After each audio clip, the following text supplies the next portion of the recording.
So to this point, we've been talking about just gases in general and kind of assuming that they are pure gases.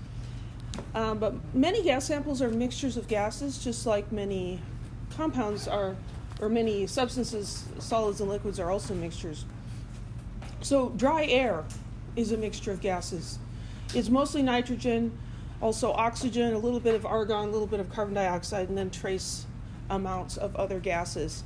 When we say dry air, what does it mean when something's dry?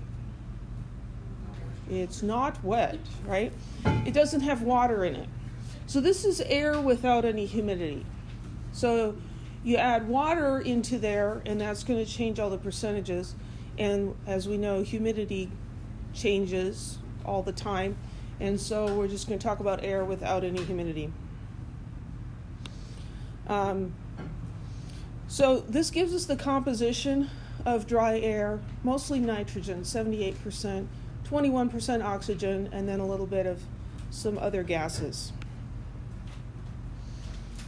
Often we can think of a gas mixture as if it were one gas. So we can measure the pressure, volume, temperature of air as if it was a pure substance, even though we know it's a mixture. And we can even calculate the moles of molecules in a sample of air, even though they are different molecules, because gas molecules behave the same regardless of what type of gas they are. Gases behave independently. And again, that's because gases are like Wyoming. So the pressure of a single gas in a mixture is called its partial pressure. So we're talking about a gas, and we've got a gas mixture, and we've got different gases here. We're going to call them A, B, C. So gas A acts like it's the only gas in the container. And it has a volume and a pressure, a temperature, etc. And then there's gas B, and gas B, because there's so much space in this gas, gas B also acts like it's the only gas in the container. And so each gas, there's so much empty space that the gas can act like it's the only thing there. So we can calculate the pressure due to a single gas, we call it P sub n, using the ideal gas law. So we can just start with the ideal gas law. PV equals nRT. And then if we want to know what the pressure is, we'll divide both sides by volume. Volumes cancel out.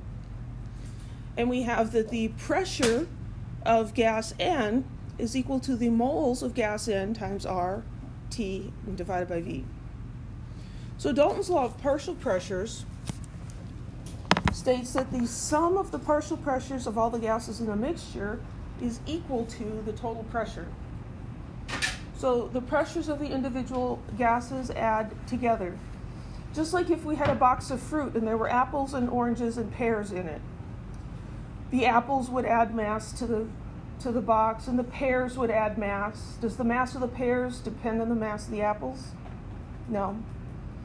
And then there's the oranges. And how do we find the total mass? We just add the mass of the apples, pears, and oranges. I always forget which fruits I picked. You just add up the masses, right? Same thing with the pressures here. And we just have to accept that gases are weird. And so we might say, well, how can that even work?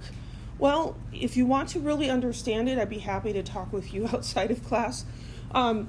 If you don't quite get your mind around it, you can just say, well, I know that they add up like this because Mrs. K said so, and I don't really care that much exactly why. But some way or another, you have to resign yourself to this.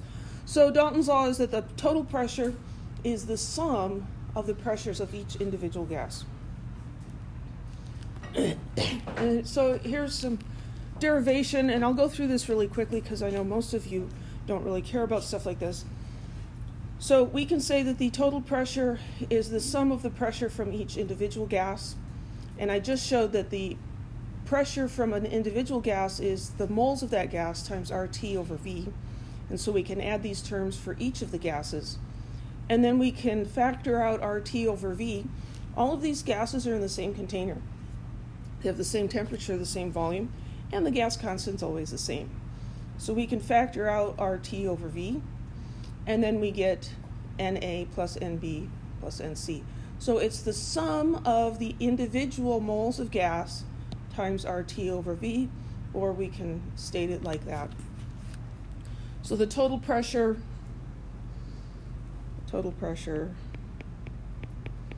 is equal to the total number of moles times RT over V. Yeah? So why does it change from nRT over V to NART? Because that changes the outcome, right? You know, times N by RT over V. Well, nRT over V is the same as N times RT over V. Is it? Yeah. So you can write it like that? Mm-hmm. Okay. Yeah. Yeah.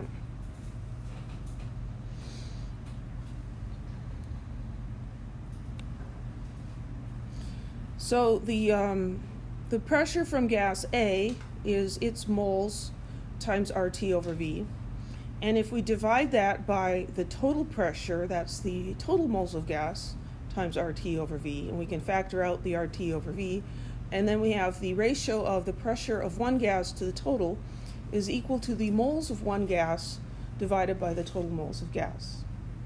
And that's called a mole fraction. This is the part over the whole, but not times 100. Times 100 would give us percent. So this is the mole fraction, and it's given this symbol, which looks like a weird X. It's chi sub A. It's the moles of A over the moles total.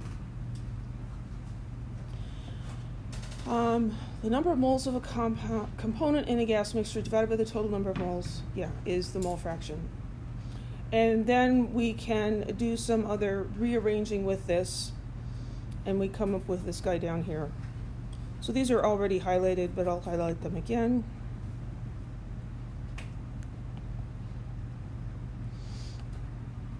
So the partial pressure of one of the gases in the mixture is equal to its mole fraction times the total pressure. Now, it's great if you follow all that and are like, oh, wow, that's cool. It's okay, too, if you just learn how to use the equation, okay?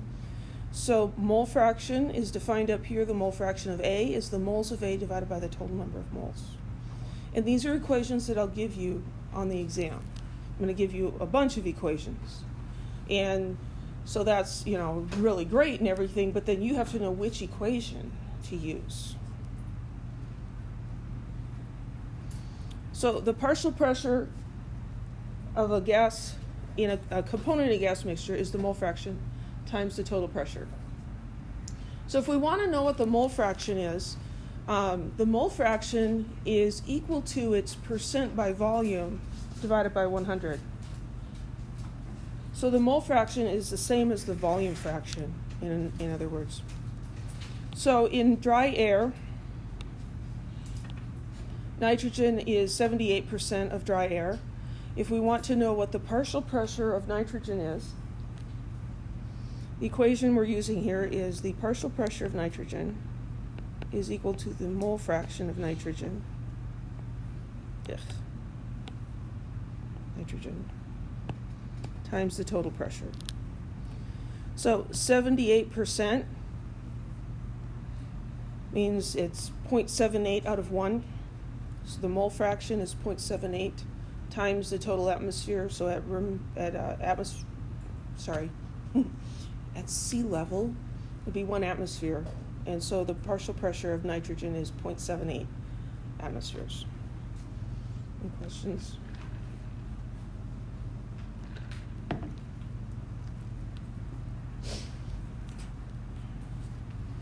So here's an example.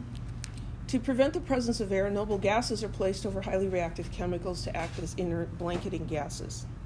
A chemical engineer places a mixture of noble gases consisting of 5.5 grams of helium, 15 grams of neon, and 35 grams of krypton in a piston cylinder assembly at STP. Calculate the partial pressure of each gas. So we're given some information. There's some numbers. Let's write down the numbers. So there's 5.50 grams of helium. and there's 15.0 grams of neon, and there's 35.0 grams of krypton.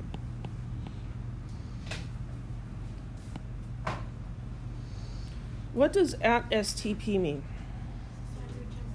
Standard temperature and pressure. So that's telling us what the temperature and the pressure are. So the temperature is what? 273 Kelvin, and the pressure is 1 atmosphere. Okay. So this is asking for the partial pressure of each gas. So partial pressure of helium, partial pressure of neon, partial pressure of krypton. This is not a problem where it's going to be immediately obvious, what do I need to do? So we kind of have to think about it, because this is how real life is. You know some pieces and you have to figure out how to put them together. Well, we just learned about Dalton's law of partial pressures. The total pressure in this container is equal to the sum of the individual pressures. Let's just stay in order here.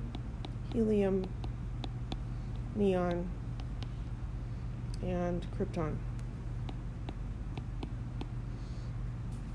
And we know the total pressure.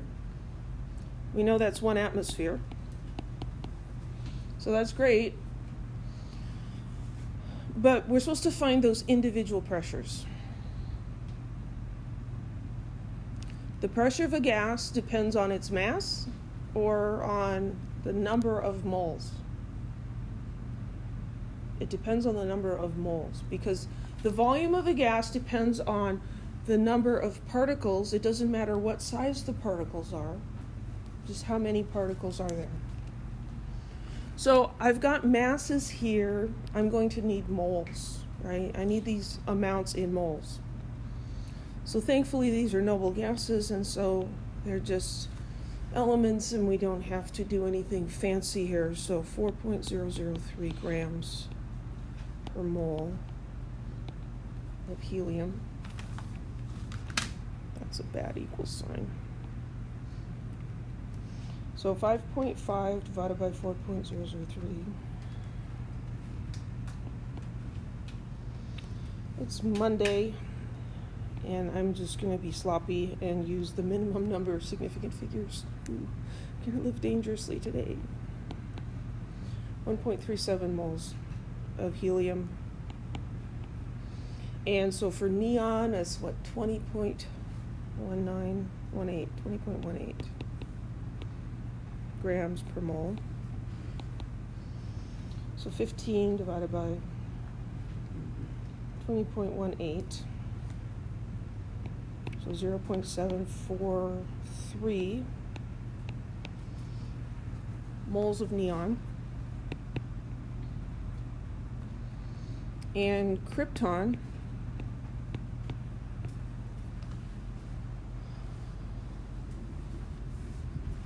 $83.80.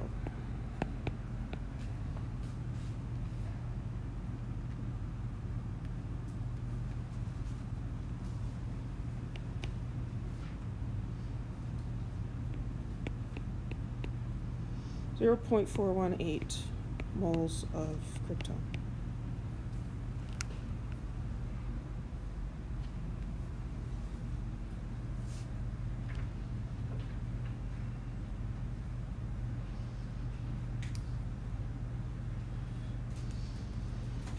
So we've got the sum of the partial pressures equals the total pressure. So that's nice. But were there any other equations? Let's go back. What about this one down in the corner? The partial pressure of gas A is equal to its mole fraction times the total pressure. That's something that we can use. The partial pressure of gas helium is equal to the mole fraction of helium times the total pressure. We know what the total pressure is. Can we calculate the mole fraction? The mole fraction is going to equal the number of moles of helium divided by the total number of moles.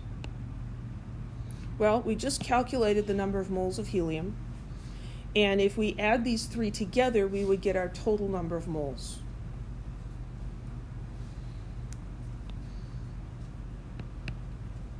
So if I take all of these and add them together, 1.37 plus 0.743 plus 0.418. 2.531 moles. And that is N total. That doesn't look very good. N capital T total. Oh, I used the word up there. Let's try not to be confusing. N total. Okay.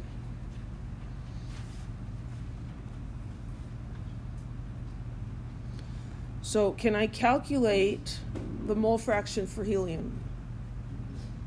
Yeah. So the mole fraction for helium is equal to the number of moles of helium, 1.37 moles, divided by the total number of moles, 2.531 moles. The moles cancel out.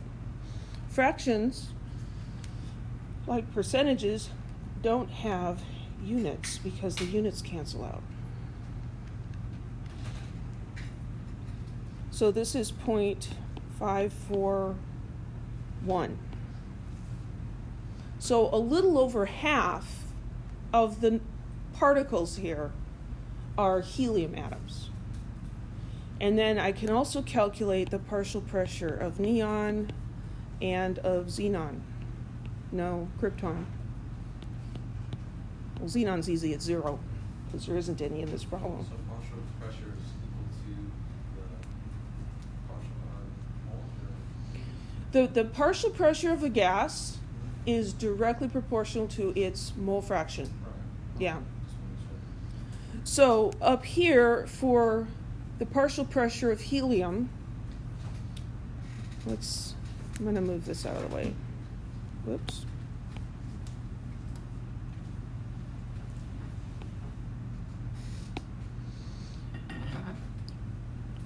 So for helium, I can plug in its mole fraction, 0.541, times the total pressure, 1 atmosphere, and so the partial pressure is 0.541 atmospheres for helium.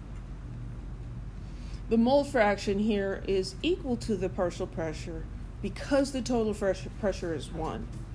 Would not be the case if the total pressure was something else. So then we can calculate the mole fraction of neon, 0.743 moles divided by the total. The moles cancel out.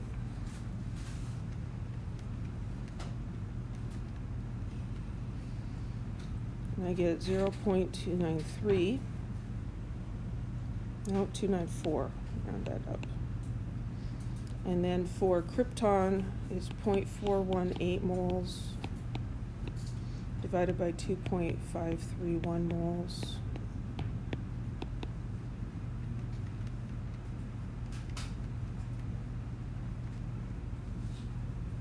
.165.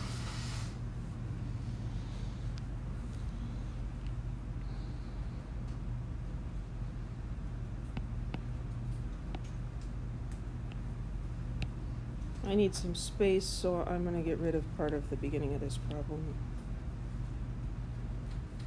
That's all just story anyway.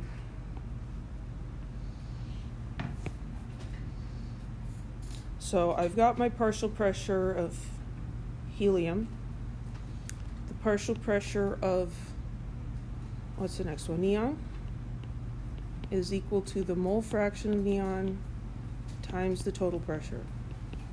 So the mole fraction is 0.294 times 1 atmosphere equals 0.294 atmospheres. And then, I mean, do we really need to write out the math for the last one? The partial pressure for krypton is its mole fraction times 1. So that's 0.165 atmospheres.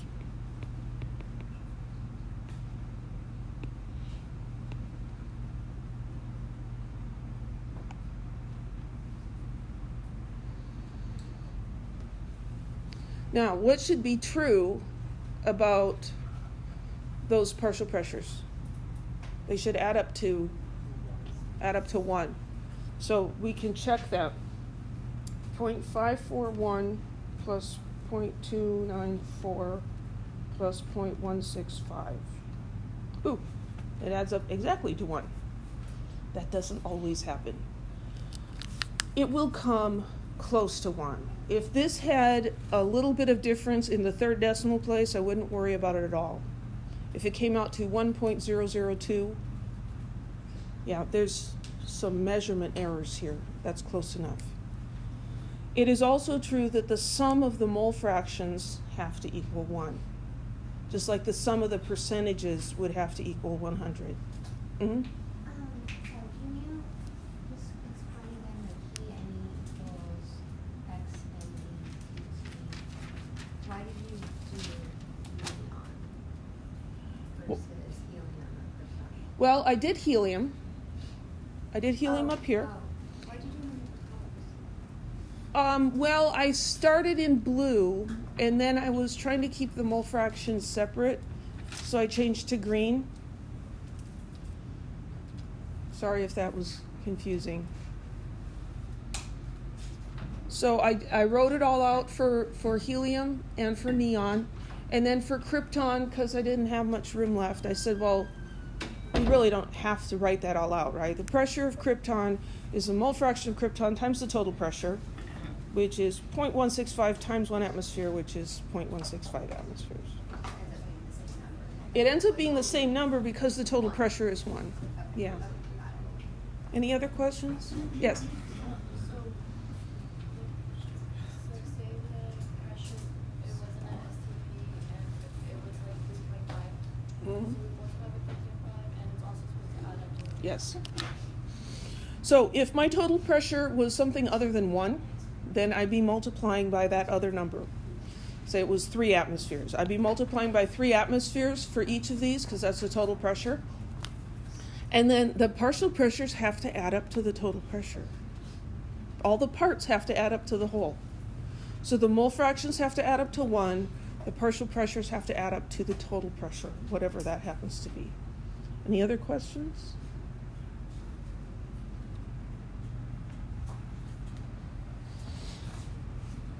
Make sure I didn't skip anything. Okay. Conceptual connection. Gas mixture contains an equal number of moles of helium and neon. The total pressure of the mixture is 3 atmospheres. What are the partial pressures of helium and neon?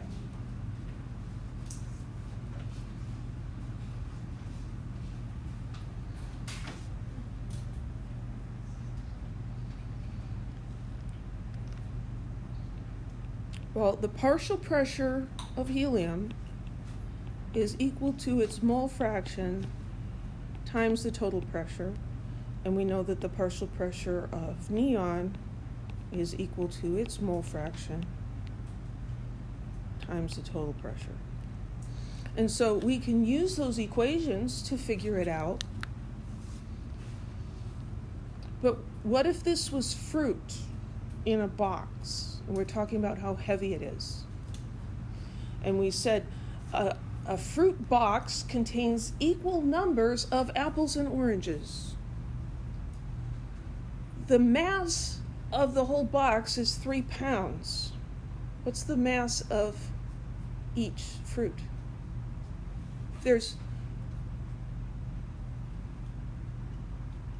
If there's equal, maybe this doesn't work with fruit. I see where you're going. Yeah, you see where I'm going, but I'm not sure if it's really a good place to go. Talking about, because we're talking about pressure.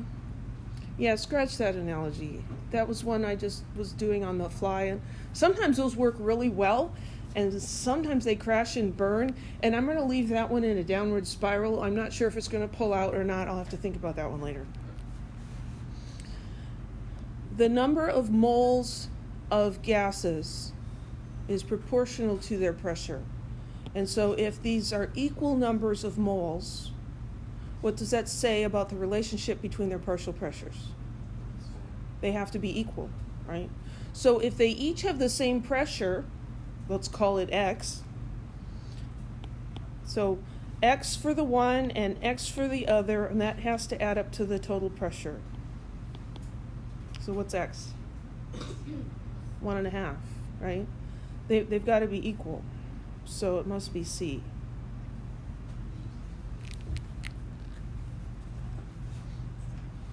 It doesn't matter what the neon gas, what its size or anything about it is. It's how many particles. Maybe you could think about this in terms of votes. You know, you're counting votes. Does it matter how large the people that are voting are?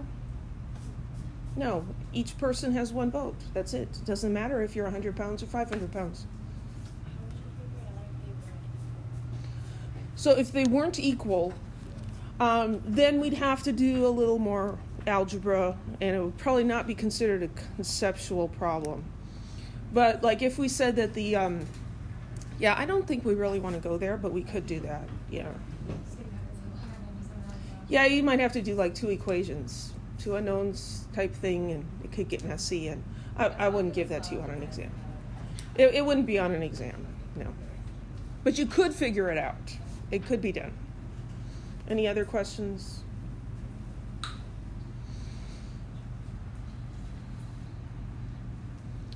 So here's a not conceptual question. A sample of hydrogen gas is mixed with water vapor. The mixture has a total pressure of 75 torr, and the water vapor has a partial pressure of 24 torr. What amount in moles of hydrogen gas is contained in 1.55 liters of this mixture at 298 Kelvin? Okay, so let's write down the pieces here. We have a total pressure, we'll call that P sub T. Total pressure is 755 torr. And the water vapor has a partial pressure, so we'll call that P H2O of 24 torr. And vapor and gas really mean the same thing. Then there's a question, and then we've got a volume. So the volume is 1.55 liters, and we have a temperature of 298 Kelvin.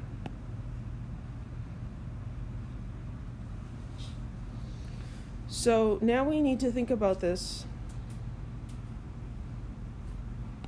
We want moles of hydrogen gas. So this is a gas mixture. We've got hydrogen plus water. So we have a pressure from hydrogen and a pressure from the water, and we add those together, and that gives us the total pressure.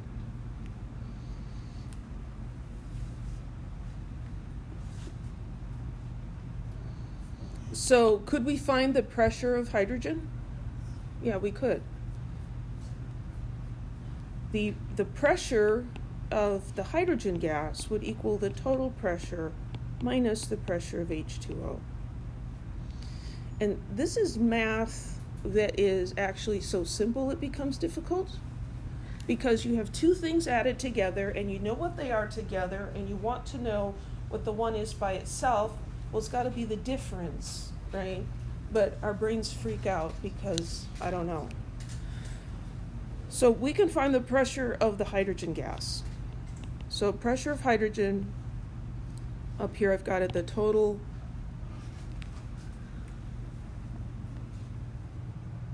There's a very weird, is that a cockroach? Jenny, is this a cockroach up here? Right here. Yeah. There is a cockroach crawling on my monitor. This is just... He's learning chemistry down now. No, he's dead now. So lesson to all cockroaches out there. Don't let me see you during my lectures or I will squish you like a cockroach. Ew. Reminds me of the time I was lecturing and there were some wasps flying around the room and one landed on the top of my head. And I'm lecturing and all my students are looking at me they're like, nobody's saying anything. And I'm like, what? They're like, on your head. And then it's like they didn't tell me what was on my head. So I go like this and I'm very lucky I didn't get stung because I touched the, So this is better. At least the cockroach was on my monitor. You can always find a way that things are better than other things. Okay. Partial pressures. Total pressure. 755. Torr, Amherst. Subtract the partial pressure of the water. So 755 minus 24 is 731. So that's the pressure of hydrogen.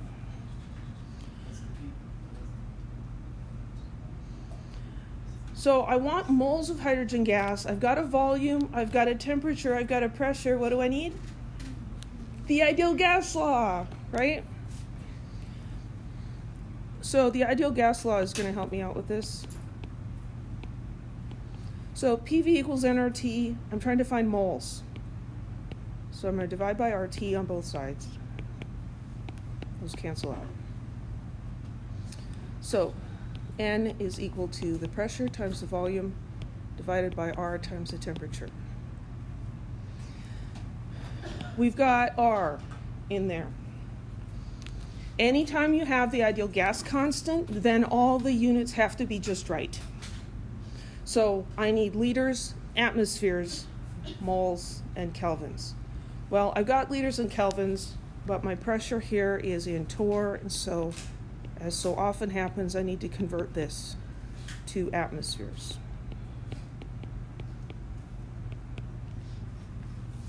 So 731 divided by 760, 0.96.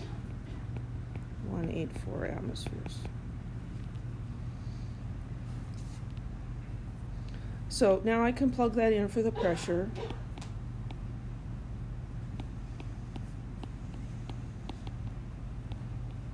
The volume was given in liters, so that was nice.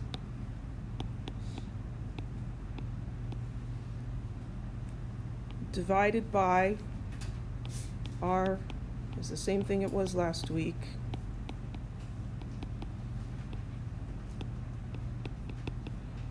0.08206 liter atmospheres per mole Kelvin, and the temperature is 298 Kelvin.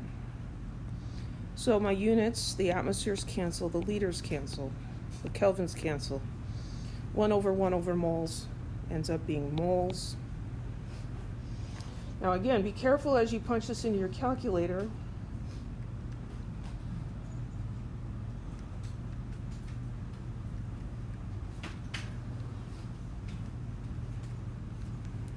Make sure that you can get your calculator to show you the same number. I'm getting 0.060965, which would round to 0.0610 moles.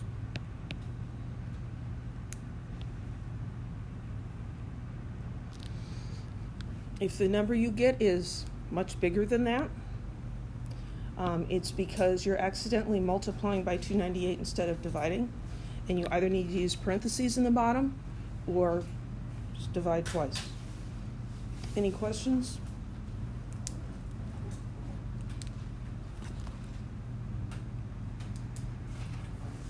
.0610 moles.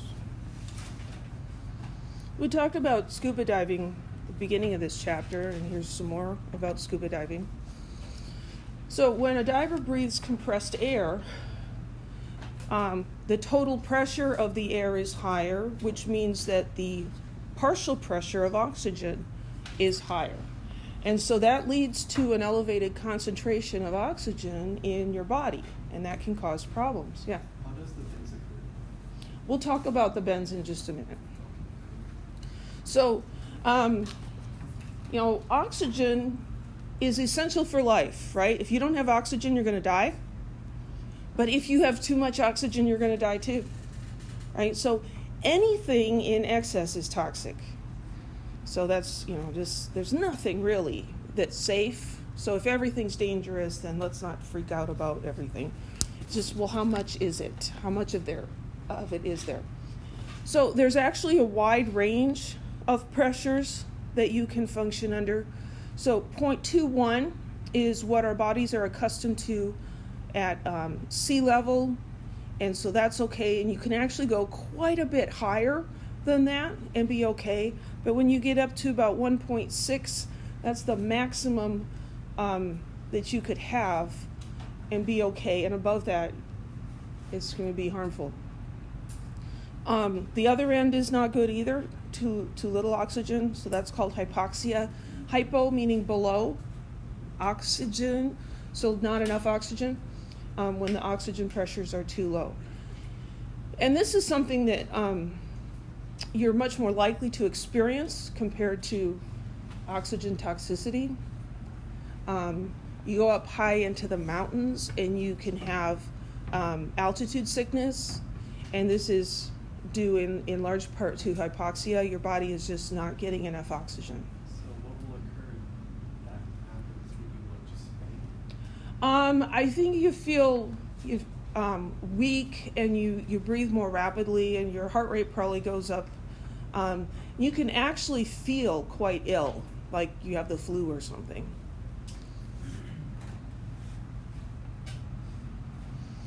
So if we're breathing compressed air, we get excess oxygen, we also get excess nitrogen. So too much nitrogen is bad for you as well. If you get above 4 atmospheres of nitrogen, this gives rise to nitrogen narcosis. It's sometimes called rapture of the deep. They say it feels somewhat like being drunk, intoxicated with alcohol. And you might think, well, that's not so terrible.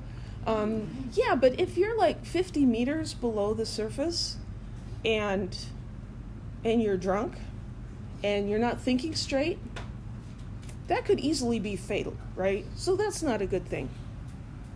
So to avoid nitrogen narcosis and oxygen toxicity, deep sea divers are going to breathe a special mixture of air because we can control the partial pressure that we're experiencing at elevated pressures by controlling what the gases are. So common mixture is called heliox. It's a mixture of helium and oxygen. And so our bodies don't need to breathe nitrogen. So this compressed gas has no nitrogen in it. So even at high pressures, you're not going to get too much nitrogen. And you can control the level of oxygen by controlling the mixture of oxygen and helium. So at the surface, at the surface, the composition of the air is 78% nitrogen and 21% oxygen. Total pressure is 1 atmosphere. At 30 meters, now the pressure is 4 atmospheres, and so those get multiplied by 4. And we have 3.12 atmospheres of nitrogen and 0.84 atmospheres of oxygen. And this is still not the bends. So does that mean if you breathe that much more oxygen and just that much more air in, will it just go a lot more go to your blood? Yeah, so you'll get a higher concentration of oxygen in your blood and tissues. Breathe less. Does that mean you'd have to breathe less? Just slow. It's just, you could probably slow down the amount, the rate at which the concentrations go up, but you're not going to be able to stop it. Yeah.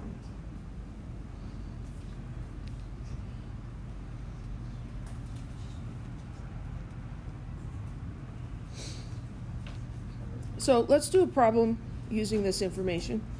A diver breathes a heliox mixture with an oxygen mole fraction of 0.050.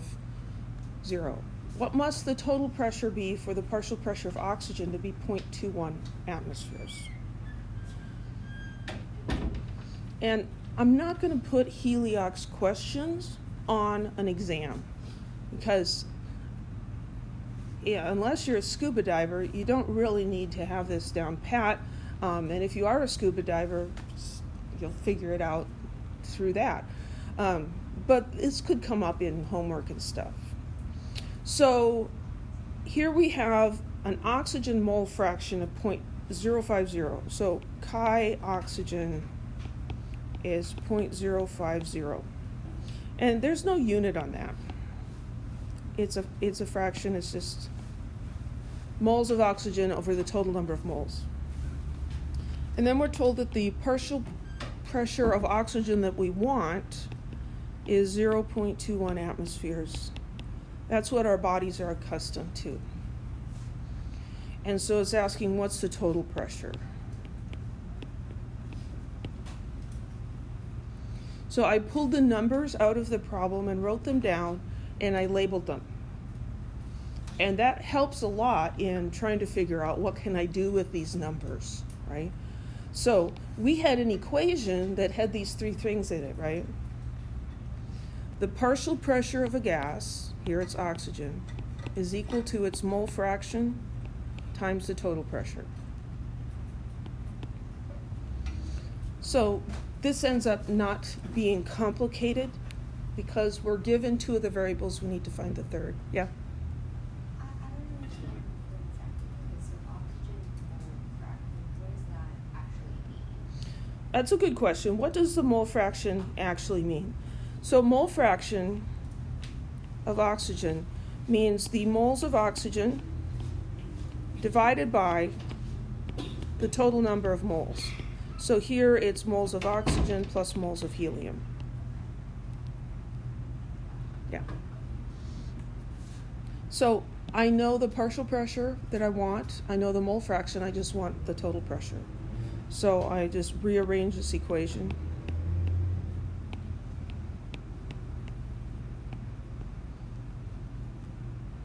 So the total pressure is equal to the partial pressure of oxygen divided by its mole fraction.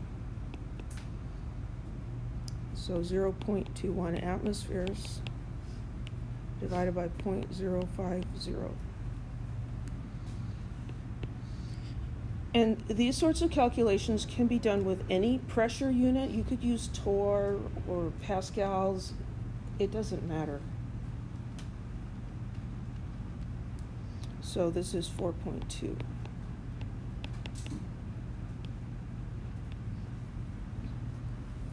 So this heliox mixture would give you an ideal amount of oxygen at a pressure of 4.2 atmospheres.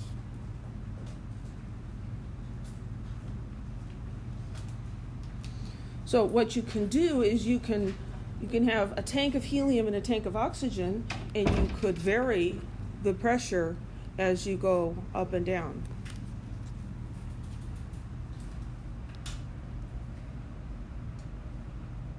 .2 atmospheres. We will talk about the bends later, but we just haven't gotten to that yet. Collecting gases. So we often collect gases by having them displace water, because gases are kind of tricky, right? You can't just have them drip into a beaker and collect them because they tend to float away, right? And if you have an empty container, it's not actually empty, it's full of air. And so then you're mixing the gas you're collecting with air, and it gets all kind of complicated. So the simplest way to collect a gas is, we say it's collecting a gas over water. And so this setup here, which could take many different forms. So basically here we have a beaker that was initially full of water, inverted into a larger dish of water. And initially the water won't run out because the atmospheric pressure could support a column of water that's 30 feet. Anyway, really, really high, longer than a beaker. It's like 3 stories. So here we have our reaction. We have zinc and hydrochloric acid, and this is reacting and generating hydrogen gas. And so we have this test tube capped, and we have a tube leading from this test tube over here down under the water and into this beaker. And so as the gas is formed, it's trying to escape because the pressure is building up, and the only place it can go is through the tube. And as it comes out the end of the tube, because it's lighter than water, it goes up and it gets trapped.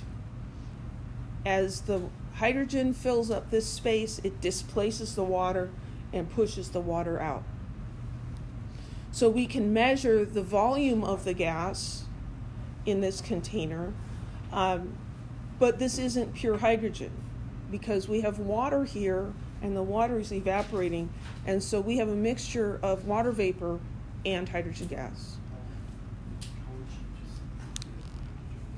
So you cannot just get hydrogen gas collecting over water. Yeah. You'll always get water vapor mixed with whatever gas you're collecting. So there's no way to calculate it out. There is a way to calculate it out. It turns out it's actually really simple.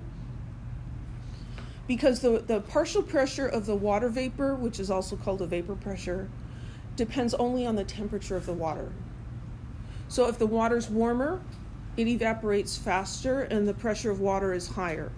If the water is cold, the water evaporates more slowly and the partial pressure of the water is less.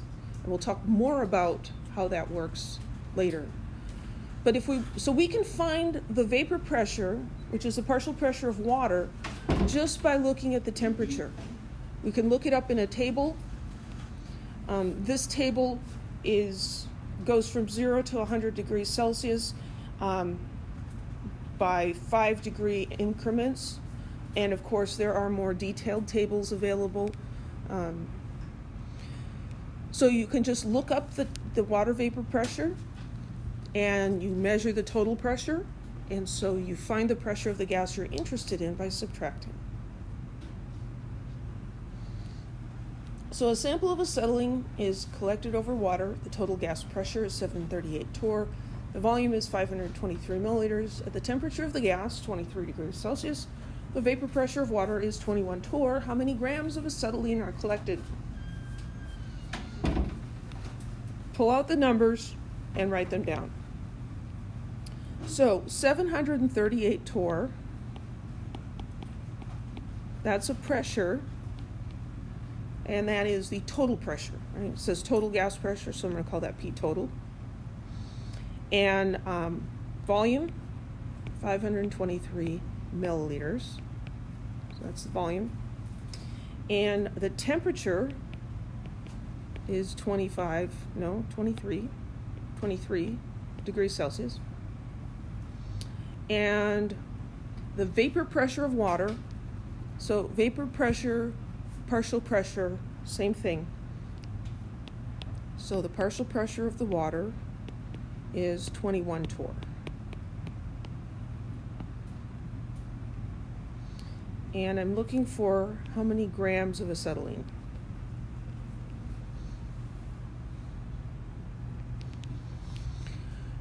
So I see PV and T there, and that makes me think of the ideal gas law.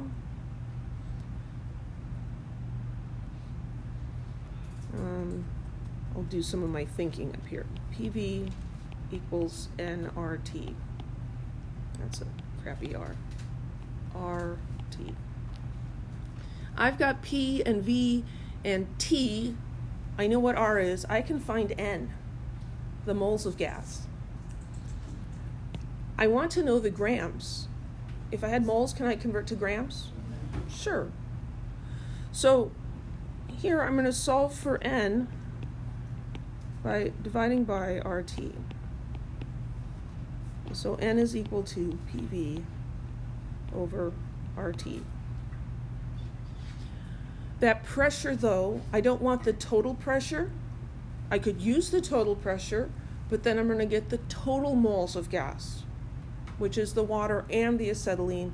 I just want the acetylene. So I need to use the pressure of acetylene. This total pressure is equal to the pressure of the acetylene, C2H2, plus the pressure of water. The two things that are here. So the pressure of the acetylene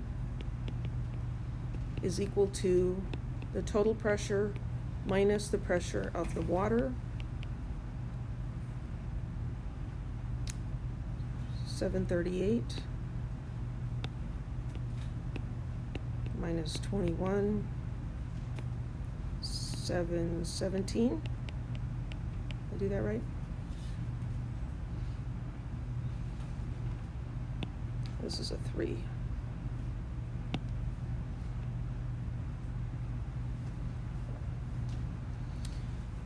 So I've got my volume, my temperature. This is the pressure I want to use. This guy over here. So I'm going to think about my units before I start plugging things into the ideal gas law. Are my units okay? Is milliliters good? No, it should be in what? Liters, right? So 1 milliliter is 1 times 10 to the minus 3 liters. So this is 0.523 liters. And then Celsius is never good. Got to put that in Kelvin. So this is 296 Kelvin. And then I've got that 717 torr. 717 torr I need to convert to atmospheres.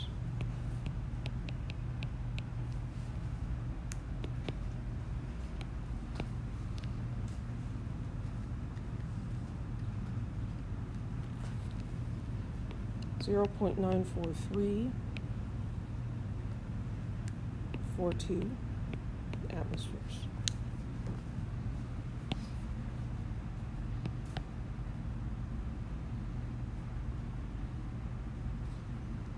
I think I've got space up here to do it. So I've got my equation written up here. So I need the pressure, 0.94342 atmospheres, times the volume,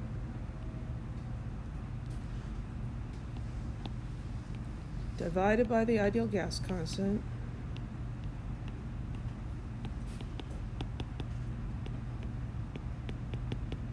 times the temperature.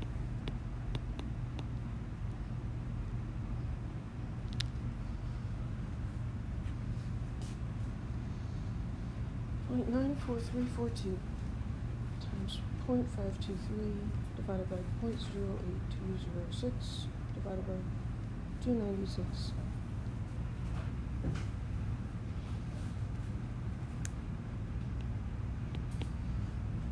N equals 0.020313 moles. That's just moving back down here. I could start a new page, but then all of this is disappearing. Students don't like that. So now how do I get that to moles? Molar mass. So grams and moles. And they gave me the formula, C2H2, because we don't expect you to know what acetylene is. So 2 times the mass of carbon plus 2 times the mass of hydrogen.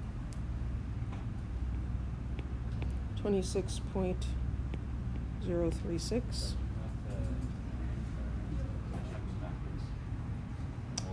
Yes, I do. Thank you. See, when I went to cross off the units, I realized, oh, crud, right? When you cross these units out, I call that wishful unit canceling, because you wish it would work out, but it's not. Yeah, I totally muffed that one.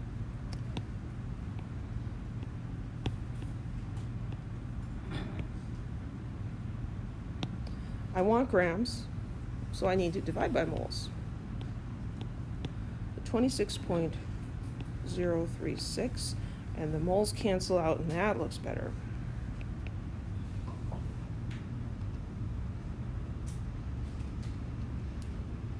.52.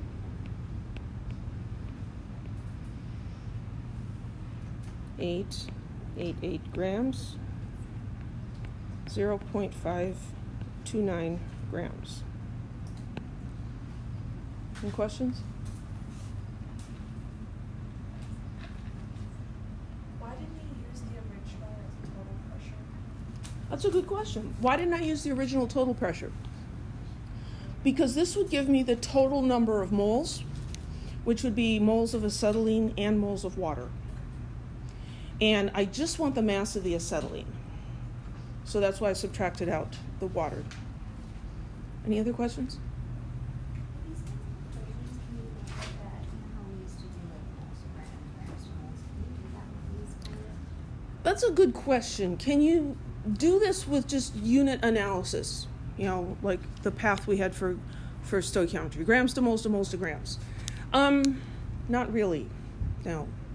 Because here we do have some unit analysis with converting units, but we also have an equation.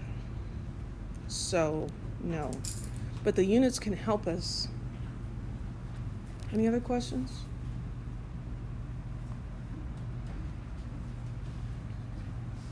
Here's another example. A common way to make hydrogen gas in the lab is to place a metal such as zinc in hydrochloric acid. Hydrochloric acid reacts with the metal to produce hydrogen gas, which is then collected over water. Suppose a student carries out this reaction, collects a total of 154.4 milliliters of gas at a pressure of 742 millimeters of mercury and a temperature of 25 degrees Celsius. What mass of hydrogen gas in milligrams does the student collect? All those words. Pull out the numbers. 154, oh, I guess we're doing this one in purple. Well, that's a volume. And we've got 742 millimeters of mercury. That's a pressure. And a temperature is 25 degrees Celsius. What mass of hydrogen in milligrams? So this is a little bit like the previous problem, but the description is a little bit different, and we're doing hydrogen instead of acetylene.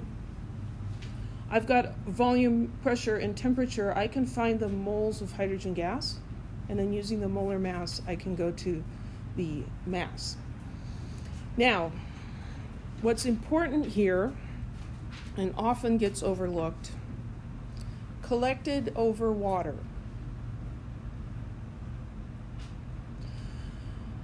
So there's no mention, it says the pressure of 742 millimeters of mercury. It doesn't say a total pressure. It doesn't tell us what the water vapor pressure is. But if I see collected over water, I have a mixture of the gas I'm collecting and the water. So this total pressure, this is a total pressure. Yeah, that doesn't work very well. Writing with a highlighter. This is the total pressure. That's the pressure of the hydrogen gas and the water vapor. They didn't give me the pressure of the water vapor because they gave me the temperature, and I can go look it up. So I'm going to go back to that table. At 25 degrees Celsius, the vapor pressure of water is 23.78. You see that? 23.78. So pH 2O equals 23.78 millimeters of mercury.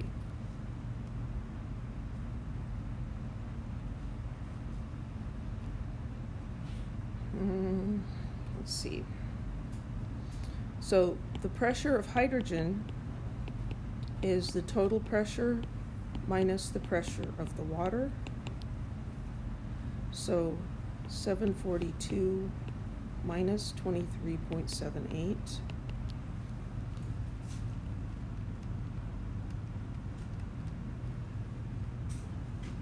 $718.22 millimeters of mercury. But that would, the 8 there would be the uncertain digit.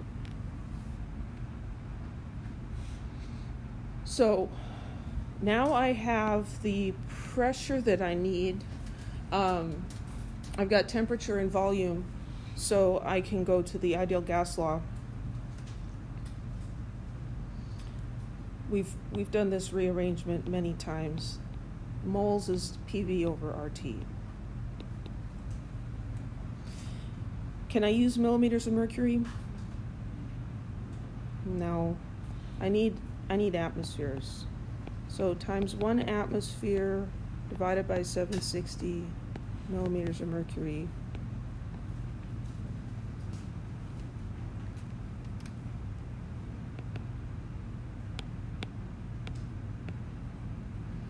So that is 0.94502 atmospheres.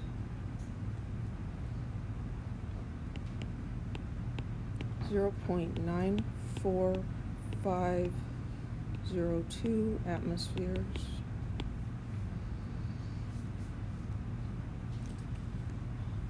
Milliliters, I need to convert to liters. This is 0.144 liters.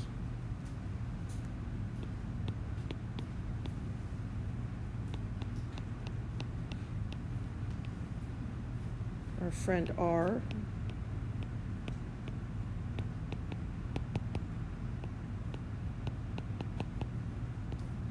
And temperature, I'm going to convert the temperature to Kelvin.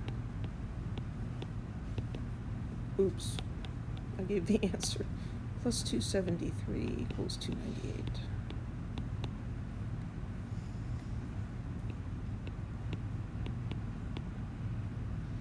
Atmospheres cancel, Kelvins cancel, liters cancel.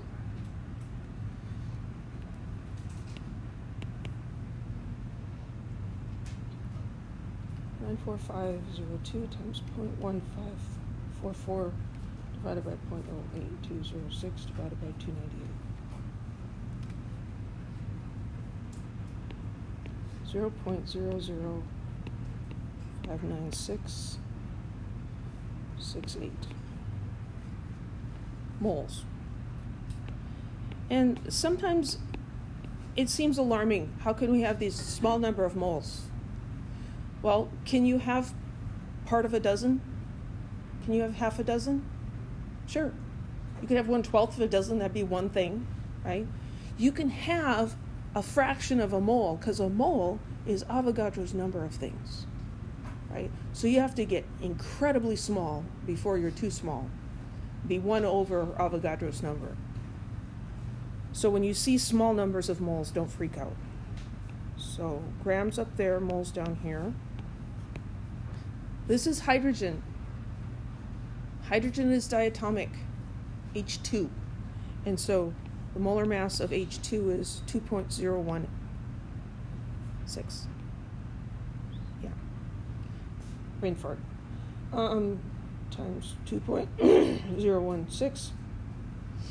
And then, oh, wait a minute, they wanted milligrams.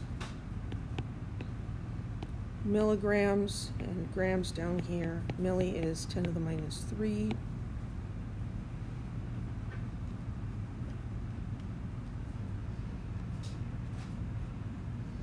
So I'm getting an answer of 12.029 milligrams or 12.0 milligrams. Any questions? Yeah.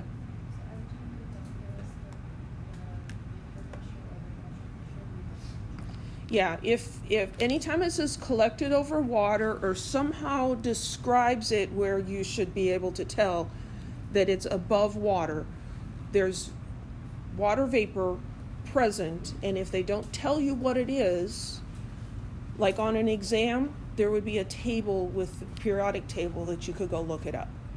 On an exam, more commonly, it'll just be given to you in the question. Homework, though, it'll just not be there, and you have to go look it up. Any other questions?